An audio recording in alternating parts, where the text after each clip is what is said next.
Welcome to federal Telangana. ఇప్పుడు మనతో పాటుగా ఇక్కడ తెలంగాణ గవర్నమెంటు అంటే పేరెంట్స్ని పట్టించుకొని ఉద్యోగాల జీతాల్లో 10 నుంచి 15% కటింగ్ చేసి తరువాత దాన్ని మొత్తం కూడా ఆ తల్లిదండ్రుల ఖాతాల్లో వేయాలని ఒక ప్రతిపాదన, దానికి సాధ్యాసాధ్యాల మీద ప్రతిపాదన చేస్తోంది. దాని మీద మనం ఈరోజు డిస్కస్ చేద్దాం. అసలు ఈ వృద్ధులైన తల్లిదండ్రుల పరిస్థితులు ఏంటి, దీని వాళ్ళ అంటే గవర్నమెంట్ చేసే ప్రతిపాదన ఎలా ఉంటుంది అనే దాని మీద మనం ఈరోజు డిస్కస్ చేస్తాం. మనతో పాటుగా వెంకటేశ్వరరావు గారు ఉన్నారు. ఆయన కరుణశ్రీ సేవా సమితి కార్యదర్శి. అదేవిధంగా దుర్గావాణి సురభి గారు ఉన్నారు. ఆమె లయన్స్ క్లబ్ పాస్ట్ గవర్నర్ గా ఉన్నారు. అదేవిధంగా గాజా చంద్రశేఖర్ గారు ఉన్నారు. ఆయన ఇక్కడ అఖిల భారత గ్రాహక్ పంచాయత్ తెలంగాణ స్టేట్ సెక్రటరీగా ఉన్నారు. ఇప్పుడు చెప్పండి, ముందుగా వెంకటేశ్వరరావు గారు చెప్పండి, దీంట్లో గవర్నమెంట్ తీసుకున్న అంటే మీరు ఈ కరుణశ్రీ సేవా సమితి కార్యదర్శిగా మీకు ఆ పెద్దవాళ్ళ దీంట్లో ఉండే సమస్యలు కానీ ఇవన్నీ కూడా తెలుసు. పిల్లలు పట్టించుకోకపోవటం వల్ల వీళ్ళు పిల్లల జీతం నుంచి దీన్ని కట్ చేసి వాళ్ళ ఖాతాల్లో వేయటం వల్ల ఒక ప్రయోజనం ఉంటుందా? గవర్నమెంట్ తీసుకునే ఈ చర్య వల్ల ఎంత లాభం ఉంటుందని మీరు అనుకుంటున్నారు? వెంకటేశ్వరరావు గారు, ముందుగా మీరు చెప్పండి. అందరికీ నమస్కారాలు. ముఖ్యంగా భారతీయ కుటుంబ వ్యవస్థ మన భారతదేశంలో గతంలో ఉండింది.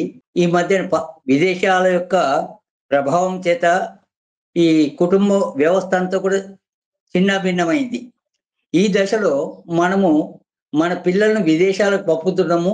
తర్వాత పోయినటువంటి పిల్లలు ఉద్యోగాలు చేస్తూ తల్లిదండ్రులను పట్టించుకోకుండా హాస్టళ్లలో వేయడము, వారిని సరిగ్గా చూసుకోకపోవడం, ఇవన్నీ కూడా ఎక్కువ జరుగుతున్నాయి. ప్రభుత్వ ఉద్యోగంలో ఉన్నవారు కూడా తర్వాత వాళ్ళ పిల్లలను తల్లిదండ్రులు పట్టించుకోకపోవడం వల్ల ఈ సమస్య ఎదురవుతుంది. తల్లిదండ్రులు ప్రతి ఒక్కరూ పట్టించుకొని తర్వాత వాళ్ళని చూడాల్సిన బాధ్యత పిల్లడిదే. ఇప్పుడు మనం ఇక్కడ ఈ విధంగా 10%, 15% మన జీతం నుంచి సామానికం నుంచి తగ్గించి తల్లిదండ్రులు చూసే వ్యవస్థ ఒక విధంగా మంచిది. ఆ విధంగా చేయడం వల్ల కనీసం తల్లిదండ్రులు చూడలేని వాళ్లకు ఇది కొంత ప్రయోజకరంగా ఉంటుంది. కానీ మొత్తానికి ప్రైవేట్లో ఉన్నా కానీ తర్వాత వ్యవసాయదారులకు కానీ ఉద్యోగంలో లేని తల్లిదండ్రుల విషయంలో కూడా మనము ఇబ్బంది జరిగే అవకాశం. ప్రభుత్వ పరంగా ఉన్న వాళ్ళకు ఇది చేస్తే కొంత తల్లిదండ్రులకు మేలు జరిగే అవకాశం ఉంటుంది. సురభి గారు, మీరు చెప్పండి, అసలు ఈ ప్రభుత్వం యొక్క ఆలోచనని అందరూ కూడా స్వాగతించాల్సిందే. ఎందుకంటే ఒక వృద్ధులైన తరువాత మొత్తం కూడా తల్లిదండ్రులకి ఒక భరోసాగా కూడా ఈ చర్య ఉంటుంది. అయితే దీంట్లో ఇప్పుడు దాన్నే ఓల్డేజ్ అనగానే అక్కడ కేర్ అనేది ముఖ్యంగా వాళ్ళకి కేర్గా చూసుకోవటం అనేది ముఖ్యం. తల్లిదండ్రులు మంచిగా ఉన్నంత కాలం, కొద్దిగా వాళ్ళకి అనారోగ్యం లేనంత కాలం ఈ పరిస్థితి బాగానే ఉంటుంది వాళ్ళకి ఆ అకౌంట్లో వేస్తే. కానీ తరువాత పరిస్థితి వాళ్ళ అంటే గవర్నమెంట్ నుంచి ఇంకేదైనా అంటే లయన్స్ క్లబ్ ప్రెసిడెంట్ గా మీరు మామూలుగా లయన్స్ క్లబ్ లో పాస్ట్ గవర్నర్ గా ఉన్నారు. దీంట్లో మీరు చూస్తున్న అనుభవాలు అంటే ఒక్కొక్క అన్ని సంస్థల్ని కూడా చూస్తారు కాబట్టి దీంట్లో మీరు ప్రభుత్వ పరంగా ఇక్కడ ఓల్డ్ ఏజ్ హోమ్స్ ఏవైనా కూడా ఇంకా ప్రారంభించాలి, లేకపోతే గవర్నమెంట్ ఓల్డ్ ఏజ్ హోమ్స్ పెట్టి వాళ్ళని అక్కడ పెట్టాలి అనే ఒక ఐడియా ఏమన్నా చేయాలా, లేకపోతే గవర్నమెంట్ ప్రస్తుతం చేస్తున్న దాన్ని మీరు సమర్థిస్తారా? నమస్తే అండి. ఫస్ట్ మీకు అభినందనలు. ఇలాంటి ఒక మంచి సమాజానికి ఉపయోగపడేటటువంటి అంశాన్ని మీరు ఈరోజు చర్చల్లో పెట్టారు. మరి ఇప్పుడు గవర్నమెంట్ తీసుకునే ఆలోచన ప్రతిపాదించిన ఆలోచన మంచిదే. మరి ఈ ఆలోచనని ఆశయంగా మలిచి ఆచరణలో పెట్టే క్రమంలో చాలా రకాలైనటువంటి అవరోధాలుంటాయి. అవన్నీ మనకి తెలిసినవే. ఆహ్, తల్లి గర్భంలో ఉన్నప్పటి నుంచి భూమాత గర్భంలోకెళ్ళే వరకు ప్రతీదీ సమస్యనే ఉంటాయి. సమస్యలకి సమాధానాలు వెతకడంలోనే సమాజంలో మరి ఓకే. మీరు తీసుకుంటున్నటువంటి పాత్ర అనిర్వచనీయమైనటువంటిది. మరి దీంట్లో ఎన్నో లాభాలున్నాయి, నష్టాలున్నాయి. ఒకటి ఇలా చేయడం వల్ల ఏంటంటే తల్లిదండ్రుల పైన రెస్పాన్సిబిలిటీ పెరుగుతుంది. ఫ్యామిలీ అంటే బాధ్యతగా ఫీల్ అవుతారు. బాండింగ్ ఉంటుంది. అలాగే ఒకటి ఫైనాన్షియల్‌గా సపోర్ట్ అనేది ఒక మనిషికి ఒక భరోసా ఇస్తుంది. ఒకరి దగ్గర ఏ రూపాయి లేకుండా గడిపే జీవితానికి, నా దగ్గర రూ. 10 అనే గడిపే జీవితానికి చాలా తేడా ఉంటుంది. మళ్ళా అలాగే మరి ఒక ఎంకరేజ్‌మెంట్ గూడా ఉంటుంది. ఒక వృద్ధాప్యంలో తల్లిదండ్రులకు ఒక ఎంకరేజ్‌మెంట్ లాగా ఉంటుంది. అలాగే మరి ఒక క్వాలిటీ లైఫ్ లీడ్ చేసేటటువంటి అవకాశం గూడా ఇందులో ఉంది. మరి అది కాకుండా దీంట్లో సమస్యలు గూడా ఉన్నాయి. అంటే ఇద్దరి కుటుంబంలో పిల్లలు ఉన్నప్పుడు ఒకరు సంపాదించే వాళ్ళుంటారు. ఒకరు సంపాదించని వాళ్ళుంటారు. అక్కడ ఈక్విటీ ప్రాబ్లమ్ అనేది ఒకటి మనకి వస్తుంది. తర్వాత డిపెండెన్సీ రిస్క్ అనేది గూడా తల్లిదండ్రులలో పెరిగేటటువంటి అవకాశం ఉంది. ఇకపోతే మరి ఇంప్లిమెంటేషన్‌లో మరి గవర్నమెంట్ ఎలాంటి విధానాలని తీసుకుంటుంది. ఇప్పుడు అందరూ ప్రభుత్వ ఉద్యోగులే లేరు. అవును. హ్మ్. కూలీలు చేసుకునే వాళ్ళున్నారు. బిజినెస్ చేసుకునే వాళ్ళున్నారు. మరి సెంట్రల్ గవర్నమెంట్ ఎంప్లాయీస్ ఉన్నారు. మరి ఈ అమలు పరిచే విధానాలలో, పాలిసీలో మరి చాలా క్లిష్టమైనటువంటి సమస్యలుంటాయి. మరి ఏదైనా ఒక అంశాన్ని తీసుకున్నట్టయితే, ఆ అంశాన్ని మైన్యూట్ లెవెల్‌లో మనం దాన్ని ప్రతిపాదనని గనక మనం మైన్యూట్ లెవెల్‌లో ఆలోచించగలిగితే, ఈ విధానాన్ని ఒక రకంగా అంటే ఇక్కడ ఇంకొక ప్రాబ్లమ్ గూడా వస్తది.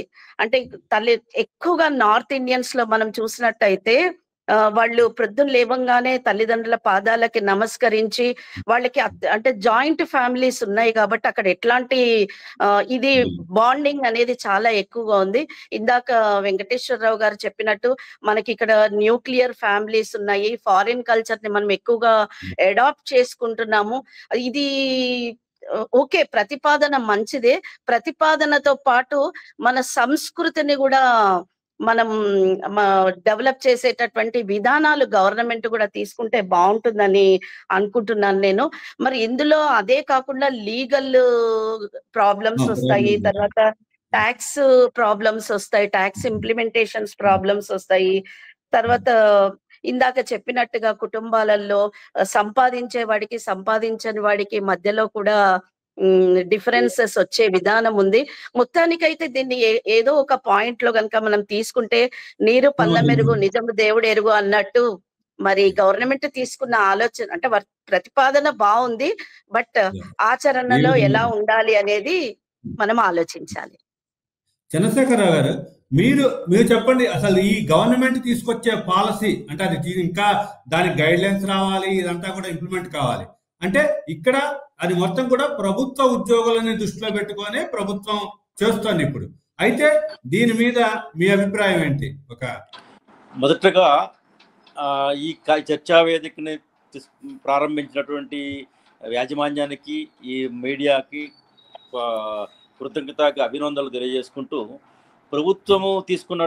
తెలంగాణ ప్రభుత్వం తీసుకున్నటువంటి ఈ యొక్క మార్పు ఒకటైతే అభినందనీయము. కానీ ఆచరణ సాధ్యమా అనేది ఆలోచించవలసిన విషయం. మంచి ఆలోచన వచ్చింది. ఆచరించే విధానంలో మాత్రము కుటుంబంలో ముగ్గురు నలుగురు అన్నదమ్ములు అక్క చెల్లెలు ఉన్నప్పుడు ఒక వ్యక్తి ఉద్యోగస్తులు ఉంటారు, మిగతా వాళ్ళు ఉద్యోగం చేసే వాళ్ళకంటే ఎక్కువ సంపాదించే వాళ్ళు ఉండే అవకాశాలు ఉంటాయి. ఉద్యోగం సంపాదించే వాడి దగ్గర మనము ఒక విధి విధానం, ఒక స్ట్రిక్ట్గా టర్మ్స్ అండ్ కండిషన్స్ పెట్టి 10%, 15% కట్ చేసి పేరెంట్స్కు పంపిస్తాం అనేది అభినందనీయమే. కానీ అంతకంటే ఎక్కువ సంపాదించే వ్యక్తి తల్లిదండ్రులకి డబ్బులు ఇటువంటి విధానంలో పోషించకపోవచ్చు. అటువంటప్పుడు నేను డబ్బులు తల్లిదండ్రులకు పెడుతున్నాను, ఇంకొకళ్ళు పెట్టట్లేదనే వ్యత్యాసం వచ్చి చిన్న ఘర్షణ వాతావరణం వచ్చే అవకాశం ఉంది. ఒక సమస్య పరిష్కారం అవ్వచ్చు, కానీ కొత్తగా 2-3 సమస్యలు వచ్చే అవకాశాలు ఉన్నాయి. కాబట్టి ప్రభుత్వము దీని విషయంలో కూడా ప్రతి సమస్యకి సొల్యూషన్ ఉంటుంది. దాని దృష్టిలో కూడా మేధావులు ఆలోచించి ఇది ఒక చట్ట రూపాన్ని దాల్చి ప్రతి ఒక్కళ్ళు అసలు తల్లిదండ్రులు ఎందుకు భారము, ప్రతి బాధ్యతగా తీసుకునే విధానంగా చట్టమే కాదు, ఒక సామాజిక చైతన్యం అనేది తీసుకురావాలి. ఇది ఆల్రెడీ ఈ విధానం అనేది ఆల్రెడీ భారతదేశంలో మధ్యప్రదేశ్, రాజస్థాన్, ఇంకేదో 2-3 రాష్ట్రాలు ప్రారంభించినట్టుగా దృష్టిలో ఉన్నది. ఇప్పుడు రాజస్థాన్లో ఇలాంటి బిల్లు ఇప్పటికే 2017లోనే తీసుకొచ్చారు.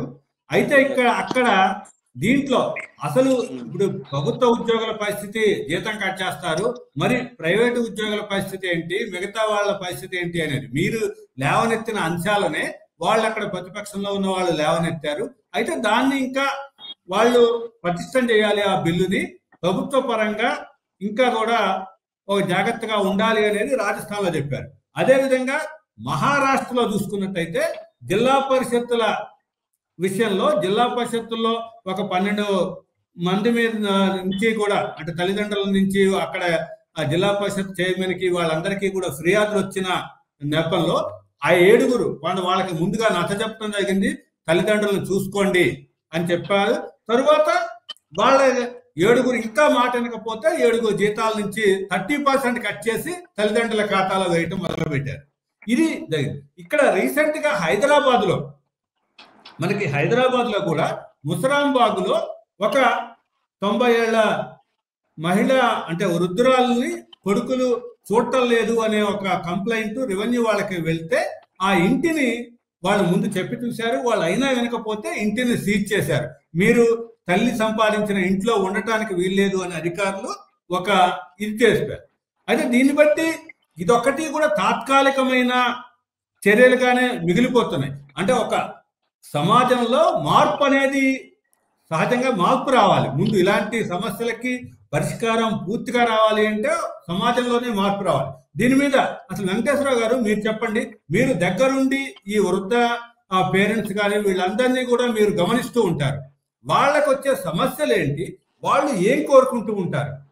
కృష్ణకుమార్ గారు చెప్పినట్టు తల్లిదండ్రులు బాధలు చాలా విపరీతంగా ఉన్నాయి, ఒక్కో కుటుంబంలో ఒక్కో విధంగా ఉన్నాయి. కానీ ప్రభుత్వాలు మనం చేయాల్సింది, ప్రభుత్వ ఉద్యోగులు జనాభాలో కుటుంబ వ్యవస్థలో ఎంత పర్సెంటేజ్ ఉన్నది, అంతకంటే మించి సమాజంలో ఎంతో మంది తర్వాత ఉన్నారు. దీనికి సమిష్టి మూలంగా ప్రభుత్వాలు ఆలోచిస్తే ఇంకా చాలా బాగుంటుంది. ఒకప్పుడు మాతృదేవో భవ, పితృదేవో భవ అని తల్లిదండ్రులు పూజించేవాళ్ళు. ఇప్పుడు అటువంటి సంస్కారాన్ని మనం ఇవ్వలేకపోతున్నాం. మన కుటుంబంలో తల్లిదండ్రులు ఇవ్వడం లేదు. తర్వాత ముఖ్యంగా సౌత్ ఇండియాలో ఇంకెక్కువ ఉంది ఇది. నార్త్ ఇండియాలో చెప్పినట్టు కొంత జరుగుతుంది, సౌత్ ఇండియాలో ఇంకా విపరీతంగా ఉంది. తర్వాత ప్రభుత్వాలు ఆలోచించాల్సింది, తర్వాత కేవలము ప్రభుత్వ ఉద్యోగాలే కాకుండా ఈ కుటుంబ వ్యవస్థను చిన్నప్పటి నుంచి మంచి విద్యలో చక్కటి సంస్కారాన్ని అందించినట్టయితే, తల్లిదండ్రులను గౌరవించాలి అన్న ఈ భావన చిన్నప్పటి నుంచి కుటుంబంలో జరగాలి, పాఠశాలలో జరగాలి, దేవాలయాల్లో జరగాలి. ఈ విధంగా సంస్కారాలు ఇచ్చినట్టయితే ఆ పిల్లలు సంస్కారవంతులు అవుతారు. ఈ సమిష్టి కుటుంబంలో ఉండే ఈ ఆలోచన విద్యార్థులకు వస్తుంది. అట్లా కాకుండా దీనికి చెడిపోవడానికి కారణము తల్లిదండ్రులే. ఎందుకంటే పిల్లలను ఉద్యోగాలు చేస్తూ వాళ్ళ దగ్గర ఉంచుకోలేక వాళ్ళు పై చదువులకు వేరే హాస్టళ్లలో పెట్టడము, తర్వాత విదేశాలకు పంపడము, ఈ విధంగా కావడం వల్ల వాళ్ళకి ఇటువంటి సంస్కారం లభించడం లేదు. వాళ్ళు ఏ వాతావరణంలో పెరిగారో తల్లిదండ్రులు కూడా అదే హాస్టళ్లలో పెడుతున్నారు. కాబట్టి ఇది సమూలంగా మీరు మీ సంస్థ నుంచి గమనిస్తూ ఉంటారు కాబట్టి వాళ్ళు ఏం కోరుకుంటున్నారు అంటే, ఇప్పుడు ఒక వృద్ధులైన వాళ్ళు మళ్ళీ పిల్లల దగ్గరికి వెళ్ళాలని కోరుకుంటున్నారా, ప్రభుత్వ పరంగా ఆసరా ఉండాలని కోరుకుంటున్నారా, స్వచ్ఛంద సంస్థలు ఇవి చేస్తున్నాయే కదా అని తృప్తి పడుతున్నారా? అంటే ఇటువంటి స్వచ్ఛంద సంస్థల వల్ల కొంత వారికి ఊరట లభిస్తుంది. కానీ శాశ్వతంగా తన పిల్లలు తనను కనీసం ఒక్కసారి పలకరిస్తే, కనీసం వారిని వచ్చి వారి బాగోగులు తెలుసుకుంటే తల్లిదండ్రులు ఇంకా చాలా ఎక్కువ సంతోషపడతారు. అటువంటి జరగడం లేదు. ఇది సమూలంగా పరిష్కారం కావాలంటే ప్రభుత్వాలు ఈ విషయంలో ఆలోచించాల్సిన అవసరం ఎంతైనా ఉంది. కేవలము ప్రభుత్వ ఉద్యోగాలను చూసుకొని వాళ్ళ పర్సంటేజ్ చేస్తే కొంతవరకు మాత్రమే పరిష్కారం అవుతుంది. ఈ శాశ్వత పరిష్కారం వచ్చి మన చిన్నప్పటి నుంచి సంస్కారాలు ఇస్తూ మంచి సమిష్టి కుటుంబంలో ఏ విధంగా ఉండాలి ఇది ఆలోచిస్తే ఇంకెక్కువ ప్రయోజనం ఉంటుంది. వ్యాపారవేత్తలు ఉన్నారు, కూలీలు ఉన్నారు, ప్రైవేట్ ఉద్యోగాలు ఉన్నారు, వీళ్ళందరికీ కూడా పరిష్కారం కావాలంటే చిన్నప్పటి నుంచే విద్యార్థులకు మంచి సంస్కారం ఇవ్వాలి. వాళ్ళని ఆ విధంగా మనము పెంచి పోషిస్తే వాళ్ళు కూడా మనను గౌరవిస్తారు. అదే పద్ధతిలో మనం కూడా తల్లిదండ్రులను ఆ విధంగా చూసే అవకాశాలు ఎక్కువ ఉంటాయని నేను భావిస్తాను. వాణి గారు, మీరు చెప్పండి, ఇక్కడ ప్రభుత్వం ఉద్యోగస్తుల పరంగా ఒక ఆలోచన చేస్తోంది, అది మటుకు కొంత సబబుగానే ఉంది. అయితే ఇంకా ప్రభుత్వ పరంగా సొంతంగానే ఆ ఓల్డేజ్ హోమ్స్ ప్రభుత్వ పరంగా పెట్టి వాటిని అంటే ఇక్కడ కట్ చేసిన వాటిని 50% వాటికి ఇస్తూ ఇంకేమన్నా మెరుగుపరచాలి అనే ఒక ఆలోచన ఏమన్నా బాగుంటుందంటారా? మీరు దాని మీద ఎలాంటి అభిప్రాయం వ్యక్తం చేస్తారు? మామూలుగా అయితే అంతవరకు రాకుండానే కుటుంబాలలో పిల్లలు బాధ్యత తీసుకోవాలి.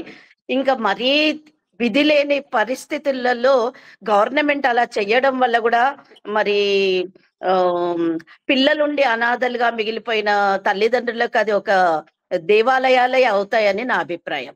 చంద్రశేఖర్ గారు, మీరు మీ అభిప్రాయంలో అంటే మీరు గమనించిన ఈ సొసైటీలో మార్పు అనేది మెయిన్ గా రావాలి అంటే ప్రభుత్వం ఏదో తాత్కాలికంగా చర్యలు తీసుకొని జీతాలు కట్ చేయటం వల్ల వచ్చే ప్రయోజనం కన్నా సమాజంలో మార్పు దీంతో వస్తేనే ఒక 100% రిజల్ట్ అనేది కనిపిస్తుంది. దాని మీద అసలు సమాజంలో మార్పు సాధ్యమా? సమాజంలో మార్పు సాధ్యమే. కాదంటే మేధావులంతా ప్రభుత్వం కానీ మేధావి వర్గం కానీ తల్లిదండ్రులు పిల్లలు తల్లిదండ్రుల పాత్ర తల్లిదండ్రుల గురించి కొంచెం అవగాహన కల్పించుకుంటూ ప్రభుత్వము స్వచ్ఛంద సంస్థలు కూడా సామూహికంగా కొన్ని కార్యక్రమాలు చేసినట్లయితే, ఎందుకంటే ఉచితంగా డబ్బులు దుర్వినియోగం, ప్రభుత్వం కూడా ఉచితంగా డబ్బులు దుర్వినియోగం చేసేదానికంటే ఉచిత విద్య, ఉచిత వైద్యము, అదేవిధంగా ఎవరైతే వృద్ధులు ఉన్నారో ఇలాంటి వృద్ధుల్ని ఐడెంటిఫై చేసి వాటికి స్వచ్ఛంద సంస్థల సహకారంతో ప్రభుత్వము ఒక హోమ్స్ నిర్వహించి వారికి సరైన ఆహారము, షెల్టరు, ఆరోగ్య సదుపాయాలు చాలా అభివృద్ధి చెందిన దేశాల్లో ఈ ఫెసిలిటీస్ ఉన్నాయి. ఈ అమెరికా లాంటి దేశాలలో సీనియర్ సిటిజన్స్ అంటే వాళ్ళని యాక్ట్ 2 సిటిజన్స్ అంటారు, యాక్ట్ 2 సిటిజన్స్ అంటారు. వాళ్ళకి మనము ఇలాంటి ప్రభుత్వం చేసే సదుపాయాలు ఉన్నాయి. అంటే వాలంటరీగా వాళ్ళే వెళ్ళిపోయి అక్కడ అడ్మిట్ అవుతారు. ఎందుకంటే మన భారతదేశంలో జనాభా ఎక్కువ ఉంది కాబట్టి ఇంత జనాభాకి ప్రభుత్వం చేయటం కష్టమైన విషయం కాబట్టి సామాజిక చైతన్యం తీసుకురావాలి. ప్రభుత్వం ఎక్కడైతే డబ్బులు అనవసరమైన వృధా చేస్తుందో, వృధా ఖర్చులు ఉచితంగా డబ్బులు ఇవ్వటం కానీ ఉచితంగా సబ్సిడీలు ఇచ్చే బదులు ఇటువంటి చేసినట్లయితే ఇప్పుడున్న పిల్లలకు కూడా ఒక ఆలోచన వస్తుంది. తల్లిదండ్రులు రేపొద్దున మనం కూడా వృద్ధులం అయిన తర్వాత మన పరిస్థితి ఏంటి అనే ఆలోచనతోటి యూత్లో మార్పు చైతన్యం వచ్చిన తర్వాత మాత్రమే ఇది సాధ్యపడుతుంది. ఎందుకంటే ఒక 50 years కంటే ముందు మనకి స్వాతంత్రం వచ్చిన మొదట్లో ఒక 1980 వరకు ముందు వరకు కూడా ఈ ఉమ్మడి కుటుంబం వెంకటేశ్వరరావు గారు చెప్పినట్టయితే, వాణి గారు చెప్పినట్టుగా ఉమ్మడి కుటుంబ వ్యవస్థ ఉన్నప్పుడు, పెద్దవాళ్ళు అంటే గౌరవం ఉన్నప్పుడు ఈ పరిస్థితులు రాలేదు. ఈ రోజుల్లో కమర్షియల్ ఓల్డేజ్ హోమ్స్ పెరుగుతున్నాయి. కమర్షియల్ ఓల్డేజ్ హోమ్స్లలో సరైన సదుపాయాలు.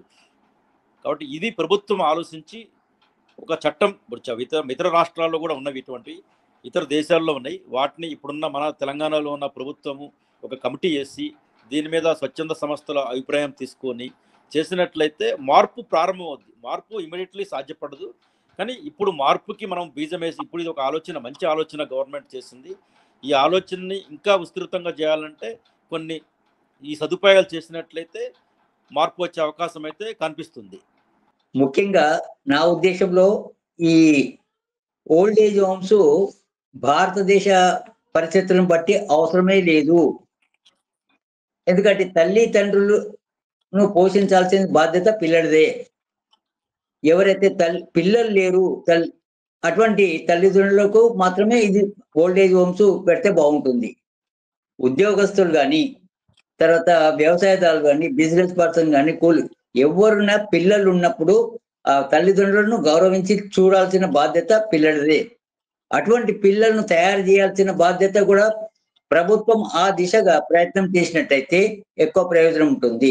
అటువంటి దిశగా కొన్ని కార్యక్రమాలు చేపట్టాలి, టీవీలలో కానీ ఇతరత్ర సమాజంలో కానీ.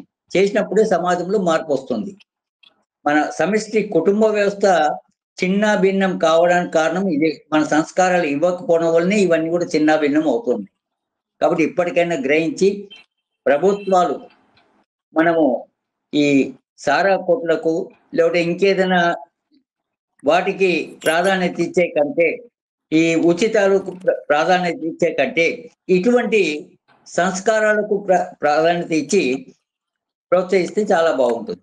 ఇప్పుడు కరెక్టే అండి. ఇప్పుడు వెంకటేశ్వరరావు గారు చెప్పినట్టు సంస్కారం అనేది ఫస్ట్ ఆది గురువు తల్లి దగ్గర నుంచి ఇంట్లో నుండే వస్తుంది. తర్వాత స్కూల్స్, తర్వాత సమాజము ఎన్నో రకాలుగా దోహదపడాలి. మరి పిల్లల యొక్క అంటే ఇప్పుడు రక్త సంబంధంలో ప్రేమ సంబంధాలు బాగా కొరబడిపోయినాయి. దానికి కారణము మనం చూడండి, ఇప్పుడు ఇంట్లో ఒక తల్లి, తండ్రి, పిల్లలు కూర్చొని చూడగలిగేటటువంటి కార్యక్రమాలు మనం ఏమీ చూడట్లేదు. ఇంతకుముందు మాల్గుడి డేస్ అని, రామాయణ అని, మహాభారత్ అని, నుక్కడ్ లాంటి కొన్ని ప్రోగ్రామ్స్, ఇంటిల్లిపాది కూర్చునేటటువంటి ప్రోగ్రామ్స్ ఈ రోజున ప్రొద్దున ఉదయం లేచినప్పటి నుంచి సాయంత్రం వరకు ఏ హిందీ సీరియల్ తీసుకున్నా, ఏ తెలుగు సీరియల్ తీసుకున్నా కూడా అత్త మీద కోడలు, కోడల మీద అత్త, కుటుంబంలో అక్క మీద చెల్లి, చెల్లె మీద అన్న, ఇలా రకరకాలైనటువంటి నెగిటివ్ క్యారెక్టర్స్ తోటే మన దినచర్య స్టార్ట్ అవుతుంది, ఇంట్లో గాని బయట గాని. మరి డెఫినెట్ గా ఈ మధ్య కొన్ని సీరియల్స్ లో పిల్లలకి కూడా నెగటివ్ రోల్స్ ఇస్తున్నారు. మరి దీని వల్ల మనం సమాజానికి మనం ఎట్లాంటి సమాచారాన్ని మనం అందించగలుగుతున్నాం, ఎట్లాంటి ఆలోచన విధానాన్ని మనం అందించగలుగుతున్నాం? అసలు ఫస్ట్ మీడియా ఎఫెక్ట్ పిల్లల మీద గాని పెద్దవాళ్ళ మీద గాని చాలా చాలా ఎక్కువగా ఉన్నాయి. ఒక్క సీరియల్ తీసుకోండి మీరు, ఇలా వ్యతిరేకత, నెగటివిటీ లేని క్యారెక్టర్స్ ఉన్న ఒక కుటుంబ పరంగా కూర్చొని చూడగలిగే కార్యక్రమాలు ఒక్కటి కూడా లేవు.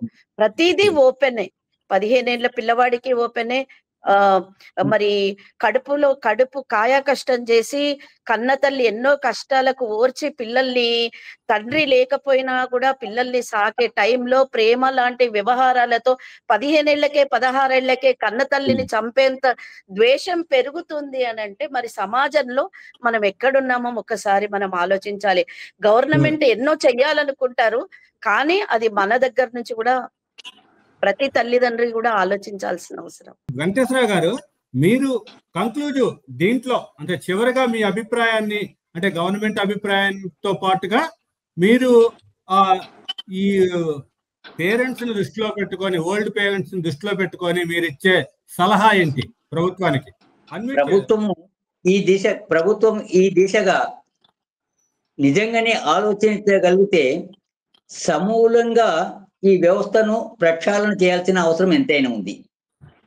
ఎందుకంటే కేవలము ఈ ప్రభుత్వ ఉద్యోగాలలో ఉన్న వాళ్ళ గురించి మనం ఆలోచించడం కాకుండా ప్రతి కుటుంబంలో బాగుపడాలంటే వాళ్ళకు చిన్నప్పటి నుంచి అందరికి సంస్కారాలు ఇచ్చే పద్ధతిలో ఆలోచన జరగాలి. చిన్నప్పటి నుంచి అంటే బాల్య దశ లోపల పాఠశాలల్లో సంస్కారం ఇచ్చే ఈ ఆలోచన సిలబస్ లో ఎక్కడ కూడా లేదు. తర్వాత ప్రతి కుటుంబంలో కూడా ఈ సంస్కారాలు ఇచ్చే కార్యక్రమాలను మనము తల్లిదండ్రులు చొరవ తీసుకొని చెప్పాలి. ఇంతే కాకుండా హిందూ సమాజంలో మనం దేవాలయానికి వెళ్తాం, దేవాలయ వ్యవస్థ కూడా భ్రష్టు పట్టింది. కేవలం పూజకు ఆర్థిక పరిమితమే అయి వెళ్తున్నారు, కానీ అక్కడ సంస్కారం ఇచ్చే వ్యవస్థను ఈ ఎండోమెంట్ ద్వారా పూర్తిగా లోపించింది. ఎండోమెంట్ కమర్షియల్ గా తయారైపోయింది. కాబట్టి ఈ ప్రభుత్వ యంత్రాంగం కానీ, తర్వాత కుటుంబంలో వ్యవహారాలు కానీ ఇవన్నీ కూడా మారాల్సిన అవసరం ఉందంటే మన నుండే మారాలి. కాబట్టి ప్రభుత్వం ఈ దిశగా చొరవ తీసుకుంటే బాగుంటుంది. ఈ లిక్కర్స్ వాటిపైన ప్రాధాన్యత కంటే, తర్వాత మేడం చెప్పినట్టు ఈ సీరియల్స్ ఏదైతే మీడియా ద్వారా కానీ సీరియల్స్ ఇటువంటివి అవి కూడా మనం చూడదగ్గటువంటి సంస్కారయుతమైనటువంటి కార్యక్రమాలను అయ్యేటట్టు తీసుకోవాల్సిన అవసరం ఉంది. కాబట్టి ఈ విధంగా అన్ని విధాల ప్రభుత్వం ప్రయత్నం చేస్తేనే ఇది ప్రక్షాళన అవుతుంది. అంతేగాని కేవలం ప్రభుత్వ ఉద్యోగుల నుంచి ఆలోచన కాకుండా ప్రతి ఒక్కరిలో ఈ మార్పు కావాలంటే మన కుటుంబంలో మార్పు రావాలి, సమాజంలో మార్పు రావాలి, ప్రభుత్వం ఆ దిశగా మొట్టమొదటి ప్రయత్నం చేయాల్సిన అవసరం ఉంది. చివరగా మీ అభిప్రాయాన్ని కూడా చెప్పేసి కంక్లూడ్ చేద్దాం. దాన్ని చంద్రశేఖర్ గారు చెప్పండి. మీ అంటే ఈ వెంకటేశ్వరరావు గారు చెప్పిన విషయం కానీ సురభి వాణి గారు చెప్పిన విషయం, ఎందుకంటే ఇప్పుడు జరిగేటువంటి టీవీలో వచ్చే సినిమాలు కానీ సీరియల్స్ కానీ ఈ యూత్ని పెడదోవ పట్టించే అవకాశాలు చాలా ఉన్నాయి. దానివల్ల కూడా తల్లిదండ్రుల మీద మమకారము, తల్లిదండ్రులు చూడాలనే బాధ్యత రాహిత్యం పెరగడానికి ఇది ఒక కారణం. ప్రభుత్వం కూడా కొన్ని నిషేధించాలి. ఇలాంటి సీరియల్స్ కానీ ఇప్పుడు సినిమాల మీద సెన్సార్ ఉంది, సీరియల్స్ మీద సెన్సార్ లేదు.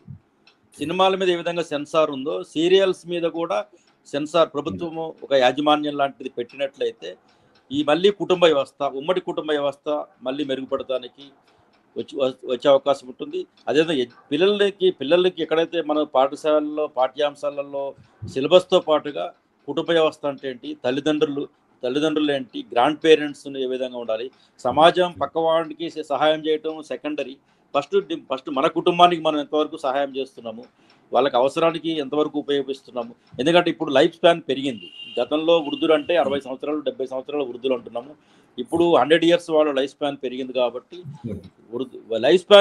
కాబట్టి ప్రభుత్వము, స్వచ్ఛంద సంస్థలు వృద్ధుల విషయంలో, తల్లిదండ్రుల విషయంలో ఇంకా ఎక్కువగా ఆలోచించి, ఇదైతే తెలంగాణ రాష్ట్రంలో ఒక ప్రారంభం, అయితే మంచి ప్రారంభం, శుభసూచకము.